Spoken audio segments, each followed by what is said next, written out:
Pilkada minus kompetisi nyata.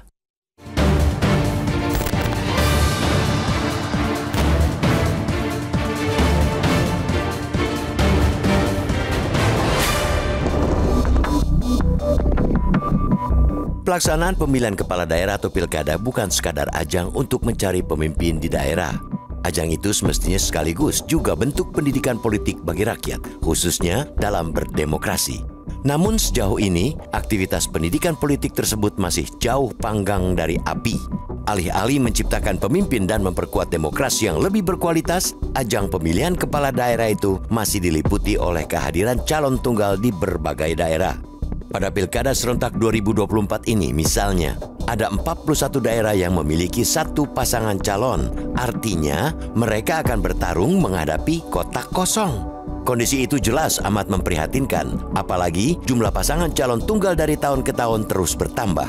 Pada Pilkada 2015 misalnya, jumlah calon tunggal hanya 3 pasangan. Namun pada Pilkada 2017 jumlahnya meningkat menjadi 9 dan bertambah menjadi 19 pada 2018 dan bertambah lagi menjadi 25 pada 2020. Makin maraknya jumlah calon tunggal pada setiap penyelenggaraan pilkada tentu menimbulkan pertanyaan, masih layakkah ini disebut sebagai ajang pesta demokrasi? Fenomena semacam ini tentu harus jadi cermin bagi semua partai politik. Bukankah tugas dan kewajiban parpol salah satunya adalah menyiapkan dan menciptakan kader calon pemimpin, baik tingkat pusat maupun daerah? Maraknya calon tunggal pada pilkada tahun ini mengundang tanya di benak publik. Apa saja yang dikerjakan parpol selama ini? Atau jangan-jangan ada hal lain yang memperumit seorang calon kepala daerah untuk mengajukan diri? Apapun penyebabnya, fenomena semacam ini tidak boleh dibiarkan terus terjadi. Harus ada solusi agar kedaulatan rakyat dijunjung tinggi. Para stakeholder dari mulai Komisi Pemilihan Umum, partai politik, anggota parlemen maupun para pegiat demokrasi harus urun rembuk membahas persoalan ini. Keteguhan untuk menjadikan demokrasi kita sebagai jalan mewujudkan kedaulatan rakyat mesti jadi komitmen semuanya. Demokrasi harus diselamatkan dan dikembalikan kepada jati dirinya.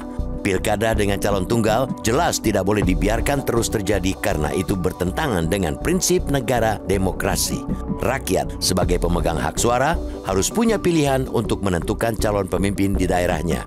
Mereka berhak menentukan pilihan, jangan cuma disodori satu pasangan, apalagi yang sudah jelas-jelas buruk kualitasnya dan tidak dikehendaki kehadirannya. Pilkada dengan calon tunggal tidak hanya merusak demokrasi, tapi juga mempermulus dominasi kartel politik. Apalagi rakyat tidak diberi pilihan. Paling banter, mereka tidak akan pergi ke bilik suara sebagai bentuk protes. Tapi dengan semakin banyaknya mereka yang golput, itu jelas bukan pertanda baik bagi kualitas demokrasi. Sebagai salah satu negara demokrasi terbesar di dunia, seharusnya kita semua, terutama parpol, malu dengan fenomena yang terjadi dalam penyelenggaraan pilkada ini. Itu artinya mereka gagal memberi pendidikan politik kepada rakyat.